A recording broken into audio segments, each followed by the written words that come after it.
अहंकार विषय पे चर्चा करेंगे। अहंकार को पकड़ने से मुक्त हुआ मनुष्य ही आत्मस्वरूप को प्राप्त कर सकता है और फिर चंद्रमा जैसा निर्मल होकर सदा आनंद स्वरूप और स्वयं प्रकाश बनता है। क्रिया का नाश होने से चिंता का नाश होता है और चिंता का नाश होने से वासना का नाश होता है। वासना नाश ही मोक्ष है और यही जीवन मुक्ति कहलाती है। सर्वत्र सब तरफ सबको केवल ब्रह्म स्वरूप देखना, ऐसी सद्भावना दृढ़ होने से वासना का नाश होता है। ब्रह्म निष्ठा में कभी प्रमाद न करना, क्योंकि यही मृत्यु है, ऐसा ब्रह्मवादी कहते हैं। जिस प्रकार शैवाल को पानी से कुछ हटा भी दिया जाए तो भी वह पानी को बिना ढके नहीं रहता, इसी प्रकार समझदार व्यक्ति भी ब्रह्मनिष्ठ से थोड़ा भी विमुख हो जाए तो माया फिर उसे लिप्त कर देती है। इस सूत्र में बहुत सी मूल्यवान बातें कही गई है, मूल्यवान ही नहीं मौलिक भी। अहंकार को पकड़ने से मुक्त हुआ मनुष्य ही आत्मस्वरूप को प्राप्त होता है। बड़ी गहरी बात इसमें है। अहंकार ने आपको नहीं पकड़ा हुआ है, आपने अहंकार को पकड़ा हुआ है। संसार ने आपको नहीं पकड़ा हुआ है, आपने संसार को पकड़ा हुआ है। दुख नहीं आपको जकड़े है, आपकी ही कृपा का फल है। दुख आपका पीछा नहीं कर रहे हैं, दुखों ने कुछ ठान नहीं रखी है। आपको दुख देने की आपके नियंत्रण पर ही आते हैं। साधारणतः हम ऐसा सोचते नहीं। साधारणतः हम सोचते हैं, क्यों है दुख, क्यों है यह संसार का कष्ट, क्यों है यह आवागमन, क्यों यह अहंकार सताता है, कैसे इससे छुटकारा हो। निरंतर हमारे मन में यह बात चलती है, कैसे इससे छुटकारा हो। आप सबके मन में कभी ना कभी यह प्रश्न उठता ही होगा, अन्यथा यहाँ आना असंभव था। कैसे इससे छुटकारा हो। लेकिन यह सूत्र आपको बड़ा निराश करेगा, क्योंकि यह सूत्र कहता है छुटकारे का सवाल ही नहीं है। क्योंकि अहंकार ने आपको पकड़ा नहीं है, संसार ने आपको रोका नहीं है, जन्मों ने आपको बुलाया नहीं है। यह आपकी मर्जी है। इसलिए यह पूछना गलत है कि कैसे छुटकारा हो। यही पूछना उचित है कि किस भांति, किस तरकीब से हमने इस सब दुख उपद्रव को पकड़ रखा है। छुटकारे का सवाल ही नहीं उठना चाहिए।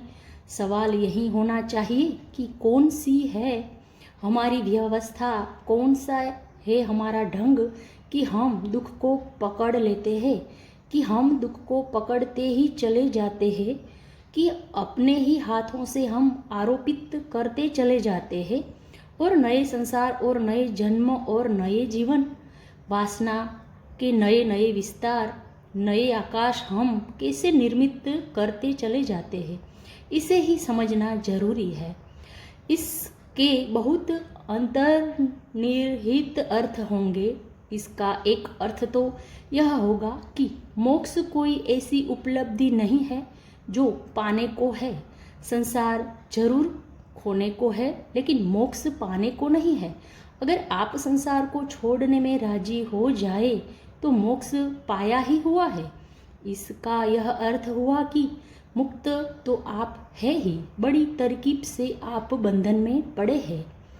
कभी अगर देखा हो तोतों को पकड़ने हैं जंगलों में रस्सी बांध देते हैं, तोता रस्सी पर बैठता है, वजन से उल्टा लटक जाता है, रस्सी घूम जाती है, फिर तोता समझता है कि पकड़े गए। उल्टा लटका तोता समझता है कि पकड़े गए, बुरी तरह फंसे, पैर फंस गया, अब निकलना मुश्किल है। जोर से रस्सी को तोता ही पकड़े होता है, रस्सी बिल्कुल पकड़े नहीं होती। लेकिन तोते का मानना भी ठीक है कि जिस रस्सी ने उल्टा दिया, लटका दिया, जरूर पकड़े गए होंगे। वह लटका रहता है, वह हर तरह की कोशिश करता है कि सीधा हो जाऊं तो उड़ जाऊं, लेकिन सीधा वह तो नहीं हो सकता। सीधा होने का कोई उपाय नहीं है। रस्सी पर वह सीधा नहीं बैठ सकता। रस्सी है पतली और तोता है वजनी। वह कितने ही उपाय करे, बार बार चक्कर खाकर नीचे लटक जाएगा। जितने उपाय करेगा उतना भरोसा मजबूत होता जाएगा कि अब छूटना मुश्किल है। अगर वह चाहे तो उसी क्षण छोड़कर उड़ सकता है, लेकिन पहले वह सीधे होने की कोशिश करता है। उल्टा ही अगर छोड़ दे तो अभी उड़ सकता है, क्योंकि रस्सी ने उसे पकड़ा नहीं है। लेकिन तोता कभी उल्टा उड़ा नहीं है। जब भी उड़ा है, सीधा बैठा है, तब उड़ा है। उड़ने की उसे एक ही तरकीब पता है कि पहले 2 पैर पर सीधे बैठ जाओ, फिर उड़ जाओ। वह सोचता है कि उड़ने का कोई अनिवार्य संबंध 2 पैर पर सीधे बैठने से है। उल्टा लटका हुआ तोता कैसे समझे कि मैं भी उड़ सकता हूँ? अभी और यहीं और कहीं भी मैं पकड़ा नहीं गया हूँ, लेकिन उल्टा लटक के होने की वजह से यह भी उसे डर लगता है कि अगर छूट जाऊं तो जमीन पर गिरूं, हड्डी पसली चकनाचूर हो जाए। तो जोर से उस रस्सी को पकड़ता है। कितनी ही देर बाद उसको पकड़ने वाला आए, उसे पाएगा वह वहीं लटका हुआ मिलेगा। करीब करीब आदमी की चेतना की स्थिति ऐसी है। किसी ने भी आपको पकड़ा नहीं है। किसको इसमें रस आएगा आपको पकड़ने में? और इस जगत को कोई उत्सुकता नहीं है कि आपको पकड़े रखे। प्रयोजन भी क्या है? आपको पकड़ रखने से जगत को मिलता भी क्या है? नहीं, किसी की कोई उत्सुकता आपको पकड़े रखने में नहीं है। आप पकड़े गए हैं अपने ही द्वारा। कुछ भ्रांतियां हैं जो आपको ख्याल देती है कि मैं पकड़ा गया हूँ, और बड़ी भ्रांति तो यह है कि आप अपने को इतना मूल्यवान समझते हैं कि सारा जगत आपको पकड़ने को उत्सुक है। यह भी अहंकार है कि सारे दुख आपकी तरफ ही चले आ रहे हैं। इतने दुख इतना ध्यान देते हैं आप पर। सारे नरक आपके लिए निर्मित किए गए हैं, आपके लिए। आप केंद्र में बैठे हैं, जैसे यह सारे जगत की व्यवस्था आपके लिए चल रही है, और आप केवल रस्सी में लटके हुए एक तोते हैं। यह भ्रांति होने के ठीक वैसे ही कारण है जैसे तोते को हो जाते हैं। आदमी का जैसे ही जन्म होता है, कई दुर्घटनाएं घट जाती है। अनिवार्य है, इसलिए घट जाती है। छोटा बच्चा पैदा होता है तो आदमी का बच्चा बिल्कुल असहाय पैदा होता है। ऐसा किसी पशु का बच्चा असहाय पैदा नहीं होता। जानवरों के बच्चे पैदा होते हैं और पैदा होते ही दौड़ने लगते हैं। पशुओं के बच्चे, पक्षियों के बच्चे पैदा होते हैं, पैदा होते ही अपने भोजन की तलाश में निकल जाते हैं। आपका बच्चा पैदा होगा, 25 साल लगेंगे, तब भोजन की तलाश पर निकल पाएगा। 25 साल। आदमी का बच्चा सबसे कमज़ोर है। बायोलॉजिस्ट कहते हैं कि कुछ भूल हो गई है। जीवन शास्त्री कहते हैं कि आदमी के बच्चे को अगर पूरा पैदा करना हो तो 21 महीने गर्भ में रहना चाहिए, मगर आदमी की माया कमज़ोर है। 21 महीने बच्चे को गर्भ में रख नहीं सकती। इसलिए कुछ जीवन शास्त्रियों ने हिसाब से पूरी मनुष्य जाति गर्भपात है।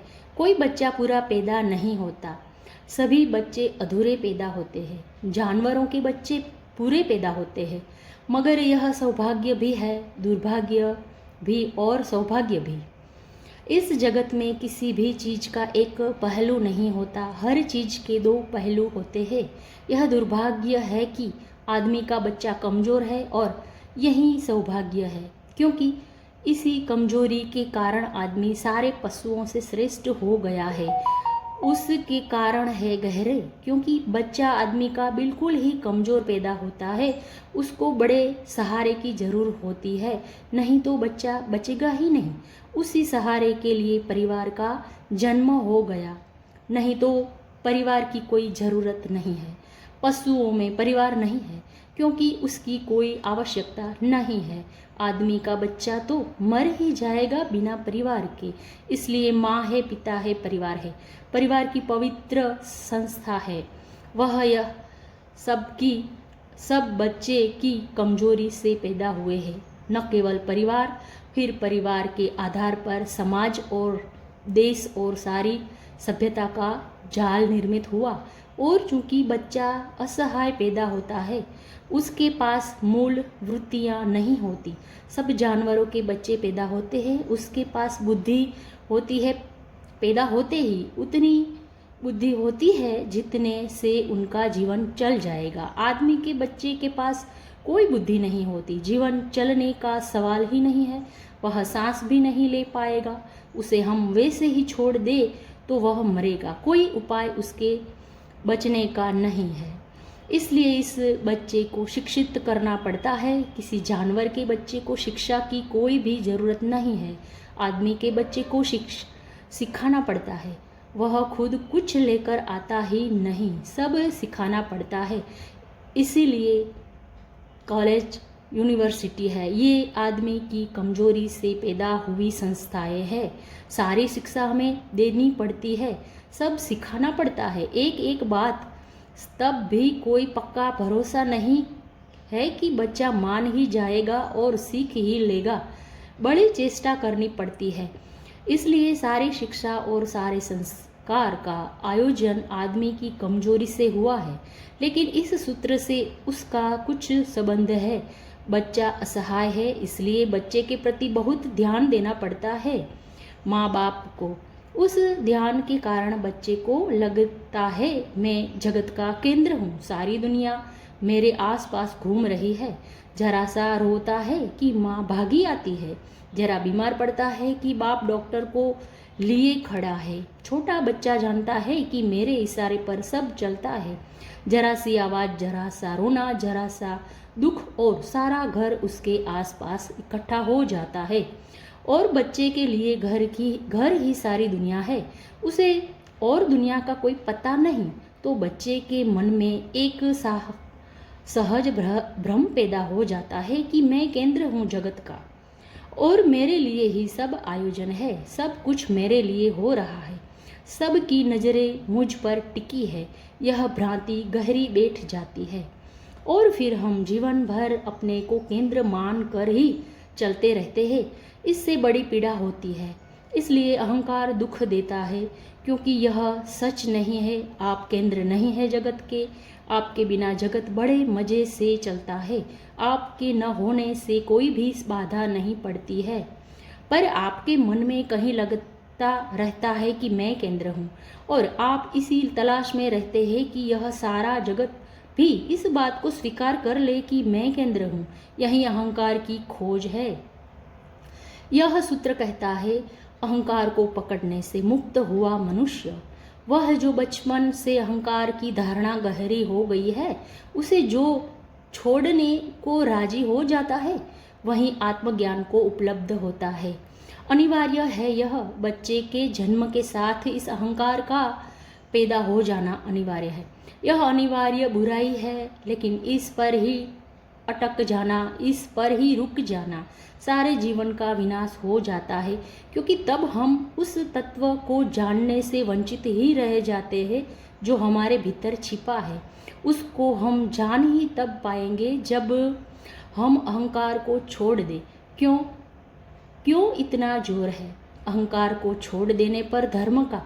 अहंकार को छोड़ देने पर इसलिए जोर है कि जिस आदमी को यह ख्याल है कि मैं जगत का केंद्र हूँ, वह अपने भीतर अपने केंद्र को अपने जानने से वंचित रह जाता है। वह एक झूठे केंद्र को अपना केंद्र मान कर जीता है, जो कि केंद्र नहीं है। जो आदमी सोचता है कि मैं दूसरों की आंखों का केंद्र हूँ, वह अपने केंद्र को खोजता ही नहीं कि उत्सुक उत्सुतः मेरा कोई केंद्र है या नहीं, और एक सूडो सेंटर, एक मिथ्या केंद्र निर्मित हो जाता है। यह मिथ्या केंद्र दूसरों पर निर्भीत होता है, इसलिए अहंकार से दुख मिलता है। आप कहते हैं कि मैं अच्छा आदमी हूँ, तो आप मेरे अहंकार को बल देते हैं।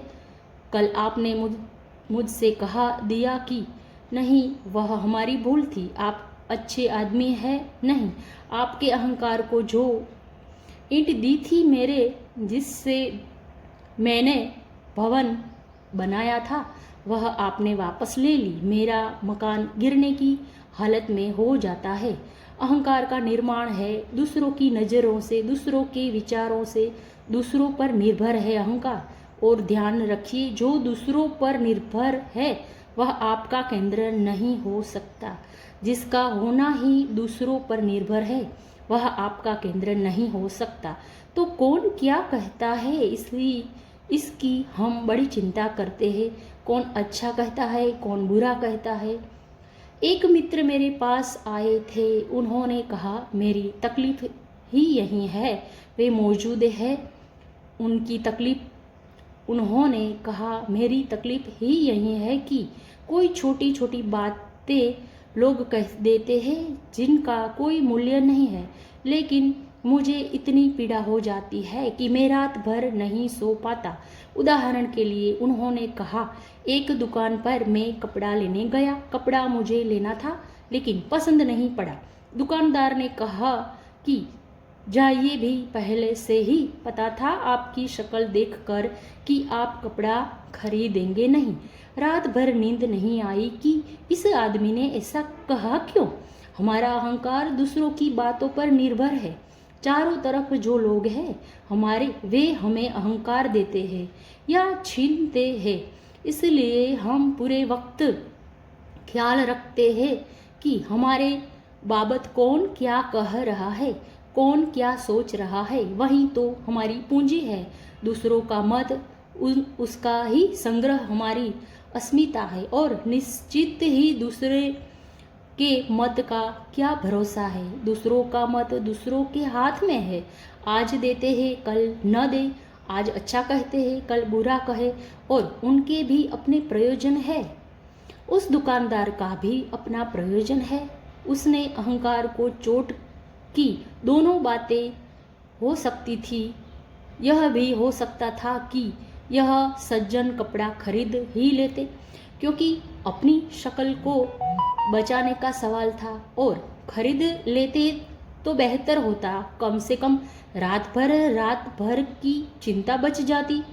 लेकिन तब दूसरी चिंता पकड़ती कि जो कपड़ा नहीं खरीदना था वह मैंने खरीद क्यों लिया। और आप सब ऐसे बहुत से कपड़े खरीद कर बैठे हैं जो आपको नहीं खरीदने थे, लेकिन कहीं कहीं अहंकार कहता है कि खरीद ही लो। पश्चिम में दुकानों पर से पुरुष हटा लिए गए हैं, स्त्रियों दुकानों पर बैठ गई है। सेल्समैन की जगह सेल्समैन अब कहीं है ही नहीं। सेल्समैन कहने का कोई अर्थ नहीं है। और समझदार लोगों ने सलाह दी है, जब एक पुरुष जूता खरीदने आता है एक दुकान पर, और एक सुंदर स्त्री उसके पैर में जूता पहना देती है, बंद कर देती है, और फिर मुस्कुरा कर कहती है कि पैर बहुत सुंदर मालूम पड़ रहा है। अब वह जूता भी कितना ही काट रहा हो, अब उसे खरीदना मजबूरी है। अब उसे खरीदना ही होगा। अब यह मामला जूते का है ही नहीं। अब आप कुछ और खरीद रहे हैं। जूता केवल बहाना है। हम सब ऐसी चीज़ें खरीदने बैठे हैं। हमारी पूरी जिंदगी इसी तरह का जोड़ है। अहंकार इस सब का संग्रह है। जो हमने दूसरों की आंखों से चमक चुरा ली है, उसको जोड़ लिया है। वही हमारा मिटा दिया है। लेकिन दूसरे हमेशा मालिक है। वे जिस दिन चाहे खींच ले।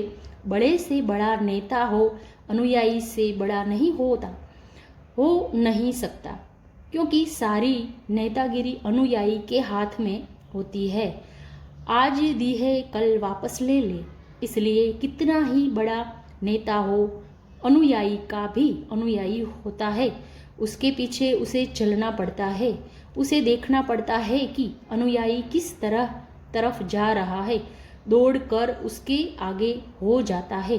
देखना पड़ता है अनुयायी किस तरफ जा रहा है, कहाँ है रुख हवा का। बस इतनी कुशलता करता है कि दौड़कर उसके आगे हो जाता है। और पूरे वक्त इसलिए नेता रोज अपने वक्तव्य को बदलता रहता है, उसको बदलना पड़ता है। वह अनुयायी को ख्याल में रखता है। उससे मिला हुआ अहंकार है, पद है, प्रतिष्ठा है, सब मिली हुई है, सब उधार है। और जो उधार है वह आप नहीं है। यह सब नहीं मिला था तब भी आप थे। मौत इस सब को छीन लेगी तब भी आप होंगे। आपके एक झूठा केंद्र निर्मित कर लिया है और इस केंद्र से अगर आप अपने को एक समझ बैठे हैं तो फिर आप असली केंद्र को खोजेंगे क्यों? आप तो मान कर ही चल रहे हैं यही है असली केंद्र। क्या है आपकी तस्वीर अपनी आँखों में? दूसरों के हाथों से बनाई हुई तस्वीर है, दूसरों ने लकीरें खींची है कैनवास पर। किसी ने रंग भर दिया, किसी ने आँख बना दी, किसी ने पैर बना दिए, वही आप है। यह तस्वीर कागजी है, वर्षा का एक झोंका इसके रंगों को उड़ा देता है। लेकिन जीवन की अनिवार्यता में से निकल आती है यह बात। मानसविद कहते हैं कि बच्चे को पहले बोध होता है, दूसरे का, खुद का नहीं होता। स्वाभाविक है, बच्चा जब आँख खोलता है तो देखता है अपनी माँ को, खुद को तो कैसे देखेगा? दूसरा दिखाई पड़ता है, तू दिखाई पड़ता है। फिर धीरे धीरे उसकी पहचान बढ़ती है। पिता दिखाई पड़ता है, भाई बहन परिवार दिखाई पड़ता है। धीरे धीरे उसे तू का अनुभव होता है, दूसरे का। और इस तू के विपरीत ही वह अपने मैं को अनुभव करना शुरू करता है। मैं का अनुभव पहला नहीं है, यह बड़े मज़े की बात है। मैं पैदा होता हूँ लेकिन मुझे मेरा अनुभव पहले नहीं होता, मुझे दूसरों का अनुभव पहले होता है। स्वभावतः जब दूसरों का अनुभव मुझे पहला होता है तो जिस मैं को मैं निर्मित करूँगा वह इन दूसरों के मत पर आधारित होगा। इसलिए मनसविद कहते हैं कि अगर माँ का प्रेम मिला हो बेटे को, पिता का प्रेम मिला हो, घर का सम्मान मिला हो, तो उस बेटे की अकड़ दूसरे ढंग की होती है। माँ का प्रेम न मिला हो, घर में कोई सम्मान न मिला हो, तो उस बेटे में एक दीनता पैदा होती जाती है। क्योंकि जिनसे मैं का पहला बोध मिला, अगर उन्होंने खुशी जाहिर न की हो और आनंद जाहिर न किया हो तो वह मैं सदा के लिए गरीब दीन दुखी हो जाता है। भोजन ही नहीं मिला उसे। इसलिए जो बच्चा माँ के बिना पलता है उसमें एक कमी सदा के लिए रह जाती है, जिसको मनोवैज्ञानिक कहते हैं पूरा किया ही नहीं जा सकता, क्योंकि उसके पहले मैं का बोध ही पंगु हो जाता है। जिससे मिलनी थी यह समझ कि मैं कौन हूँ, जिस तू से पहली झलक मिलती थी मैं की, उसने कोई झलक ही न दी। उसने कोई गौर सम्मान आदर प्रेम कुछ भी न दिया, कोई गरिमा न दी। माँ अगर नाच न उठी हो बच्चे के जन्म से, अगर माँ आया दिन न हो उठी हो, अगर उसका रोजा प्रसन्न न हो उठा हो, तो इस बच्चे का मैं जो है वह तब सदा के लिए लंगड़ा लुला रह जाएगा। बड़ी तकलीफ होगी, उसे बैसाखियाँ लगनी पड़ेगी, बड़ी कठिनाई आएगी। दूसरों से मिलता है हमें मैं का पहला अनुभव और दूसरों से मिलना चला जाता है। धीरे धीरे सर्टिफिकेट मत, लोगों के विचार, समाज के प्रतिष्ठा मान, उसको हम इकट्ठा कर देते हैं और इसी केंद्र पर हम लटके रह जाते हैं। केंद्र इसके भीतर छिपा है हमारा। तू पहले नहीं हो सकता, मैं पहले हूँ, चाहे उसका पता हमें बाद में चलता हो। बच्चा पैदा होता है तो अपने मैं को, अपनी आत्मा को लेकर पैदा होता है, लेकिन वह केंद्र छिपा रहा जाता है और एक नया केंद्र निर्मित हो जाता है। फिर इस केंद्र को हम पकड़ते हैं। पकड़ते इसलिए है कि हम दूसरा कोई केंद्र जानते भी नहीं, और इसे छोड़ दे तो अधर में लटक जाए और इसका ख्याल न करे तो बिखर जाए। डर लगता है कि कहीं सब अस्त व्यस्त न हो जाए, अराजक न हो जाए, इसलिए इसे जोर से पकड़े रहते हैं। वह जो तोता रस्सी को पकड़े है इसी डर से कि अगर छोड़ दूं तो गिर पड़ूं, हड्डी पसली चकनाचूर हो जाए। हम भी इसमें को पकड़े रहते हैं क्योंकि और कुछ पकड़ने को दिखाई भी नहीं पड़ता। इसी के सहारे चलते हैं और जोर से पकड़े रहते हैं कि कहीं छूट न जाए। फिर इससे दुख मिलता है क्योंकि यह वास्तविक केंद्र नहीं है। यह हमारी हालत ऐसी है कि हम एक खजाना लेकर पैदा हुए हो और फिर एक झूठे गड्ढे को जो खजाना नहीं है हमने खजाना समझ रखा है, फिर उसी को खोदते चले जाते हैं और उसमें से कभी कोई संपत्ति न मिलती हो। जो हमारा केंद्र है वह तो सम्राट है, जो हमारी आत्मा है वह तो आनंद है, वह तो एक खजाना है। लेकिन यह जो मैं है यह बिल्कुल उधार गड्ढा है। इसमें हम कितने ही खोदे कोई खजाना हमें कभी मिलने वाला नहीं। इसको खोद खोद कर हम अपने स्वभाव तक कभी पहुंच नहीं सकते हैं। इसलिए सूत्र कहता है, अहंकार को पकड़ने से मुक्त हुआ मनुष्य ही आत्मस्वरूप को प्राप्त करता है। तो क्या करे, क्या करे। गुरु जी एक बहुत अद्भुत फकीर हुआ। उसकी दादी मरणशैया पर पड़ी थी और गुरुजी ने अपनी दादी से पूछा कि तेरे जीवन के अनुभव और निष्कर्मों से अगर कोई बात मुझे देने योग्य हो और मेरी कोई पात्रता हो तो मुझे दे दे। बड़ी अजीब बात उसकी बूढ़ी दादी ने दी। उसकी बूढ़ी दादी ने कहा, एक बात का अगर तू ख्याल रख सके जीवन भर कि जैसा दूसरे करते हो वैसा कभी मत करना। कोई भी काम जैसा दूसरे करते हैं वैसा कभी मत करना। सदा कोशिश करना कुछ अन्यथा करने की। गुरुजी एक ने तो इस के ऊपर बाद में एक पूरा का पूरा फलसफा, एक पूरा दर्शन खड़ा कर दिया और उसने एक नियम बनाया कि लॉ ऑफ अदरवाइज, हमेशा और ढंग से करना। गुजरी ने इसकी चेष्टा की और एक अनूठा आदमी पैदा हुआ, क्योंकि जैसा दूसरे करते हैं वैसा मत करना। बड़े परिणाम हुए इसके। पहला परिणाम तो यह हुआ कि जैसा दूसरे करते हैं अगर आप वैसा ही करें तो ही आपके अहंकार को पुष्टि मिलती है। तो आपके अहंकार को पुष्टि देने वाला कोई भी नहीं मिलेगा, लोग आप पर हंसेंगे। गुरुजी एक ने कहा कि मेरी दादी ने मुझसे कहा कि मैं मरने के करीब हूँ, मुझे पता भी नहीं चलेगा कि तू मेरी बात मानी कि नहीं मानी, तो मरने से के पहले मुझे तू उदाहरण एक करके दिखा दे। पास ही पड़ा था एक सेव, उसकी बूढ़ी दादी ने उसे दिया और कहा, इसे खाकर बता, लेकिन याद रख जैसा दूसरे करते हैं वैसा मत करना। बड़ी मुश्किल में पड़ गया होगा वह बच्चा, क्या करे। लेकिन बच्चे एक्टिव होते हैं, काफ़ी आविष्कार होते हैं। अगर माँ बाप उनके आविष्कार की बिल्कुल हत्या न कर दे तो इस दुनिया में बहुत आविष्कारक लोग हो। लेकिन आविष्कार खतरा मालूम पड़ता है क्योंकि नया कुछ उपद्रव लाता है।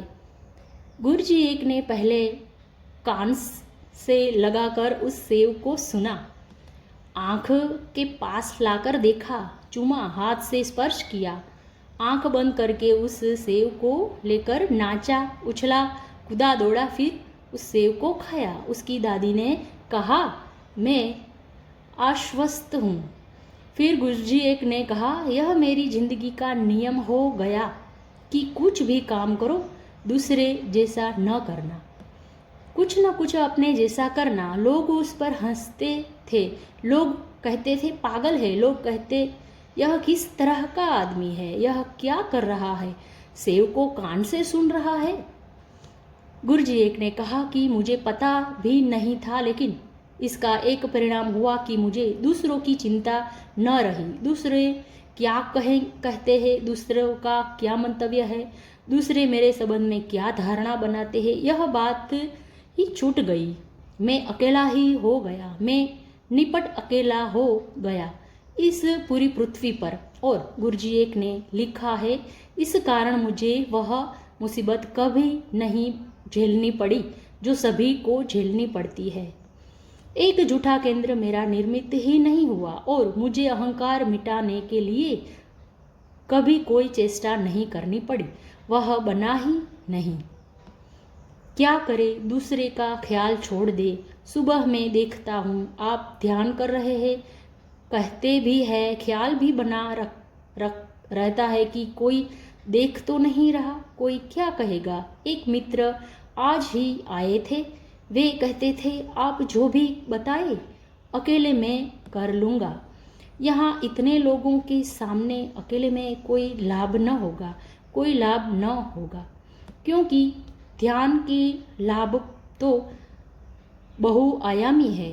इतने लोगों के सामने आपके पागल होने की हिम्मत आपके अहंकार को बिखरा जाती है। इतने लोगों के सामने आपका बच्चे जैसा व्यवहार आपको अचानक आपके अहंकार से हटाकर केंद्र पर फेंक देता है। अकेले में यह बात न होगी। अकेले में तो अपने बाथरूम में सभी गुणगान लेते हैं और अपने बाथरूम के आईने में सभी मुंह बिचका लेते हैं। बच्चे ही नहीं, बूढ़े भी। वह तो आईने कहते नहीं कथाएं, मगर उसका कोई परिणाम नहीं है, उससे कोई हल नहीं है, उससे कोई भी हल नहीं है। दूसरों की चिंता छोड़ दे, दूसरे के मत का विचार छोड़ दे और दूसरे का ध्यान मुझे मिले, इसको धीरे धीरे क्षीण करते जाए। यह भोजन है अहंकार का। दूसरे का ध्यान मुझे मिले, दूसरों का ध्यान भोजन है। अब उससे अहंकार परिपुष्ट होता है। इसलिए जितने लोग आपको ज़्यादा ध्यान देते हैं उतना रस मालूम पड़े, उतना लगे कि मैं कुछ हूँ। अगर कोई ध्यान न दे, आप एक घर में हो और कोई आपको देख भी नहीं रहा। गुरुजी एक प्रयोग कर रहा था अपने शिष्यों को लेकर। उसने 30 शिष्यों को एक भवन में रखा हुआ था और उसने कहा, तुम इस तरह रहना यहाँ की, बाकी 29 यहाँ नहीं है। न तो बोलना, न किसी तरह का इशारा करना, न किसी तरह की मुद्रा बनाना जिससे कि कोई संवाद हो सके। अगर तुम किसी के पास से गुजरो तो यही ध्यान रख कर गुजरना कि यहाँ कोई भी नहीं है, अकेला हूँ। जानकर अनजाने में कोई भी ऐसी बात मत करना जिससे तुम्हारे द्वारा पता चले कि दूसरा मौजूद है। गुरुजी एक ने कहा कि अगर तुम्हारा पैर किसी के पैर पर पड़ जाए तो माफ़ी मत मांगना, क्योंकि वहाँ से कोई है नहीं। अगर अंगारा भी तुम्हारे हाथ से किसी के ऊपर छूट जाए तो तुम यह मत कहना भूल हो गई। आँख से भी मत बताना भूल हो गई, वहाँ कोई है ही नहीं।